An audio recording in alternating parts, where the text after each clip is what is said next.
Good morning. Welcome to Market Today by ECTRA Arulrajhan. Today is 6th April 2023. ஒரு நாளுக்கான pre market information கூட share பண்ணிக்கிறோம். இன்றைய தகவலை பார்க்கலாம். நேற்றுக்கு முடிஞ்ச அமெரிக்க சந்தை அப்படின்றது பார்த்தீங்கன்னா டவ் ஜோன்ஸ் வந்து marginally up 0.24%, but S&P 500 Nasdaq ரெண்டுமே இறங்கி முடிஞ்சிருக்கு. S&P 500 0.25, பட் நாஸ்டாக் சற்றே வலிமையாக -1.07% என்ற அளவுக்கு இறங்கி இருக்கிறது நம்ம பார்க்கிறோம். அதனால இதுல இருந்து சரியான குழு ஒன்று கிடைக்குதா அப்படின்னு சொன்னா சரியான குழு கிடையாது. ஏற்றமோ இறக்கமோ அப்படியான குழு இல்லை. இதை ஒட்டி ஆசிய சந்தைகள் எவ்வாறு தற்போது வியாபாரமாகி வருகிறது பார்த்தீங்க அப்படின்னா எல்லாமே இறங்கி துவங்கி இறங்கிய வியாபாரமாகி வருகிறது.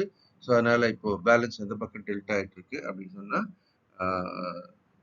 செல்லிங் பக்கம் கொஞ்சம் திரும்பி இருக்கிறத நம்ம பார்க்குறோம் ஏஷியன் மார்க்கெட்ஸை பொறுத்த வரைக்கும். நம்ம மார்க்கெட் எப்படி இருக்கலாம் அப்படின்றத யோசிக்கும் போது இப்போ நிஃப்டி வந்து சிங்கப்பூர் ஸ்டாக் எக்ஸ்சேஞ்சில் SGX நிஃப்டி என்ற பெயரில் வியாபாரமாகிறது. அது ஒரு மார்ஜினலி கேப் டவுனில் இப்போ ஓப்பன் ஆகி வியாபாரமாகிட்டு பார்க்குறோம். ஸோ நேற்றுக்கு கூட பார்த்தீங்கன்னா கொஞ்சம் இது மாதிரி ஒரு மார்ஜினல் கேப் டவுனில் இருந்தது, ஆனால் திரும்ப ஏறிடுச்சு. இன்னைக்கு இந்த மார்ஜினல் கேப் டவுன் எப்படி வேலை செய்யும் அப்படின்றத பார்க்கணும். There are some mega events, அதனால கொஞ்சம் யோசனை பண்ணணும். வீக்லி எக்ஸ்பைரி, அதே மாதிரி முக்கியமாக ஆர்பிஐனுடைய மீட்டிங்கோட முடிவுகள் இருக்குது, இன்ட்ரெஸ்ட் ரேட் சம்பந்தமான முடிவுகள். ஸோ அதனால சந்தையானது தற்போது ஒரு தள்ளாட்டத்தில் இருப்பதாக எடுத்துக்கலாம். நேற்று நல்லா ஏறி இருக்கு, இன்னைக்கு காலையில் ஓப்பனிங் கொஞ்சம் தள்ளாட்டமாக இருக்கு. நிஃப்டியோட ரேஞ்ச் இப்போ கொஞ்சம் மாற்றி அமைச்சிருக்கிறோம். ஸோ மேலே ஏற்கனவே கொடுத்துருந்த 450 17,450 அதை தாண்டிடுச்சு இல்லையா, அந்த எல்லையை உடைச்சாச்சு. அதனால அடுத்த எல்லை அப்படின்றது 17,750 கிட்ட போட்டிருக்கோம். சப்போர்ட் லெவலையும் கொஞ்சம் ரைஸ் பண்ணியிருக்கோம் 17,150. இன்னும் முன்னாடியே சப்போர்ட் இருக்குது, ஆனால் நம்ம வந்து ரொம்ப நெருக்கமாக போட முடியாது இல்லையா, நம்ம வந்து அந்த ஸ்விங்குக்கு இடம் கொடுத்து தான் நம்ம போடுறோம். ஸோ இப்போதைக்கு நிஃப்டியினுடைய லெவல்ஸ் அப்படின்றத இங்கே மார்க் பண்ணியிருக்கோம். அது மாதிரி நிஃப்டி பேங்க் ஏற்கனவே நம்ம அதை மாடிஃபை பண்ணியிருக்கோம். நெருக்கமான ஒரு லெவல்ஸ் தான் கொடுத்துருக்கோம். Support level 39,500, resistance 41,600. ஏன்னா இங்க வந்து இன்ட்ரெஸ்ட் ரேட்டோட பாதிப்பு அப்படின்றது நிஃப்டி பேங்க்குக்கு தான் நிஃப்டியோட அதிகமாக இருக்கிறதுக்கான வாய்ப்பு உண்டு. அதனால இதை தான் நம்ம கொஞ்சம் கவனமாக பார்க்க வேண்டியிருக்கிறது. எஃப்ஐஸோட ஷார்ட் பொசிஷன் அப்படின்றது நிஃப்டியை விட பேங்க் நிஃப்டியில் ஜாஸ்தியாக இருக்கிறதையும் நம்ம பார்க்கணும். மேக்ரோ எக்கனாமிக்கல் ஃபேக்டர்ஸ் பார்க்கும்போது 10-year பாண்ட் ஈல்ட் பெரிய மாற்றம் இல்லை, 3.3%. 3.34 கிட்ட இருந்தது, 3.3%. ஆனால் டாலர் இண்டெக்ஸ் கொஞ்சம் ஏறி இருக்கிறது. ஸோ நேற்றுக்கு நம்ம 101 பார்த்தோம் இல்லையா, இப்போ அது கொஞ்சம் ஏறி 102க்கு போயிருக்குது. இது சந்தைக்கு சற்றே பாதகமான ஒரு விஷயம்.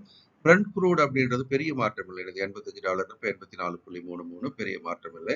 கோல்டு மட்டும் பார்த்தீங்கன்னா $2,125 அப்படின்னு ஒரு உச்சத்தை தொட்ட பிறகு சற்று இறங்க ஆரம்பிச்சிருக்கிறது நம்ம பார்க்குறோம். ஸோ கோல்டு ஆனால் இன்னமும் வலிமையாக தான் இருக்கிறது. பொதுவாக சொல்வதாக இருந்தால் யூஎஸ்டி ஐநாரை பொறுத்த வரைக்கும் அந்த குறிப்பிட்ட எல்லைக்குள்ள, அதாவது $81.50, $82.50, இந்த ₹1 எல்லைக்குள்ளாக மேலும் கீழும் சுற்றி வருவதை பார்க்குறோம். நேற்றையை ஒப்பிட்டு பார்க்கும்போது இது 83.33 இருந்து 82க்கு தற்போது என்ன பண்றது சற்றே வலிமை பெற்றிருப்பதாக பார்க்கிறோம். ஸோ இன்னைக்கு ஆர்பிஐனுடைய மீட்டிங் முடிவுகள் வரைக்கிறது. 25 பேசிஸ் புள்ளிகள் வட்டி விகிதம் உயர்த்தப்படும் என்ற ஒரு எதிர்பார்ப்பு ஏற்கனவே இருந்து வருகிறது. அதன் பிறகு என்ன எதிர்பார்க்கப்படுகிறதுனா 2 விஷயங்கள் எதிர்பார்க்கப்படுகிறது. ஒன்று வந்து இனி வரக்கூடிய காலங்களில் எந்த மாதிரி இருக்கலாம் வட்டி விகித உயர்வு சார்ந்து அப்படின்னு சொல்லக்கூடிய ஒரு கமெண்ட்ஸ். ஸோ ரிசர்வ் பேங்க் சொல்லக்கூடிய கமெண்ட்ன்றது இல்லை, வலிமையாக தான் நாங்கள் வட்டி விகிதம் உயர்த்த வேண்டியிருக்கோம்னா சந்தைக்கு பாதமாகும். வட்டி விகிதம் என்பது இனிமேல் ஏற்றுவதை நாங்கள் யோசிப்போம்னு சொன்னாவே அது சந்தைக்கு மிக சாதகமாக இருக்க வாய்ப்பு இருக்கிறது.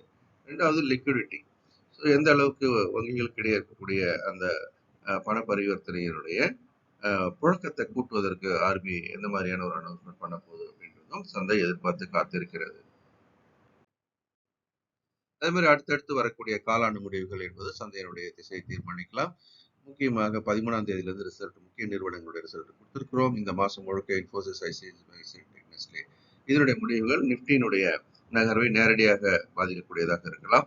இதை நம்ம தொடர்ந்து வாட்ச் பண்ணலாம். எஃப்ஐஸ் பொறுத்த வரைக்கும் நேற்றுக்கு பையர்ஸா இருக்கிறாங்க 1128 கோடிக்கு, ஆனால் DIIs sellers to the tune of 1275 crores ஒரு பேலன்ஸோட நடந்துட்டு பார்க்குறோம். இருந்தாலும் எஃப்ஐஸோட முடிவுகள் தான் சந்தையில் வந்து திசையை தீர்மானிப்பதாக பார்க்கிறோம். அதனால அவங்க வாங்கினா ஏறுது, வித்தா இறங்குதை நம்ம பார்க்கிறோம். Stock market for living SFL mentorship program 2 மாசத்துக்கு அப்புறம் 10ஆம் தேதி ஸ்டார்ட் ஆகுது. எவ்ரிடே ஒரு மாசத்துக்கு 9 to 11 லைவ் மார்க்கெட்ல நம்ம investment, swing trading, intraday trading, institutions எப்படி ட்ரேட் பண்ணுவாங்களோ அந்த மாதிரி எப்படி பண்றதுன்றதை பார்க்க இருக்கிறோம். அடுத்து அப்படின்னு பார்க்கும்போது பேசிக்ஸ் ஆஃப் ஸ்டாக் மார்க்கெட் அப்படின்னு சொல்லக்கூடிய இந்த ப்ரோக்ராம் வந்து 16ஆம் தேதி அன்னைக்கு வர்றதுக்கு ஞாயிற்றுக்கிழமை 9 மணிக்கு காலையில் ஆரம்பிச்சு 2 மணிக்கு முடியுது.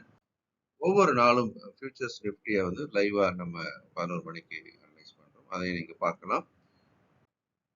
கேண்டில் ஃபார்மேஷன் அப்படின்னு பார்க்கும்போது புல் கேண்டில் ஃபார்மேஷன் நேற்றுக்கு வலிமையான ஒரு புல் கேண்டில். முந்தின நாள் ஒரு ஹேங்கிங் மேன் மாதிரியான ஃபார்மேஷன் இருந்தது. ஒருவேளை அதுக்கப்புறம் ஒரு ரெட் கலர் கேண்டில் வந்திருந்தா சந்தையினுடைய ஏற்ற முடிவுக்கு வந்திருக்கும். ஆனா ஒரு வலிமையான புல் கேண்டில் வந்ததுனால அதை ஓவர் கம் பண்ணிருக்கிறத நம்ம பார்க்கிறோம். இம்மீடியட்டா இருக்கக்கூடிய அடுத்த தடைநிலை வந்து 17,583, அதுக்கப்புறம் 17,800 பார்க்கிறோம்.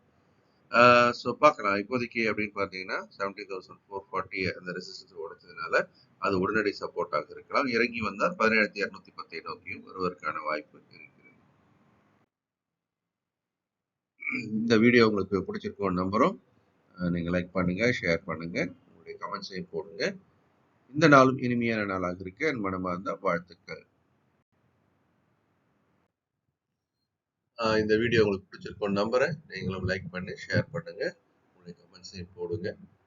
இந்த நாளும் இனிமையான நாளாக இருக்க என்னுடைய மனமார்ந்த வாழ்த்துக்கள்.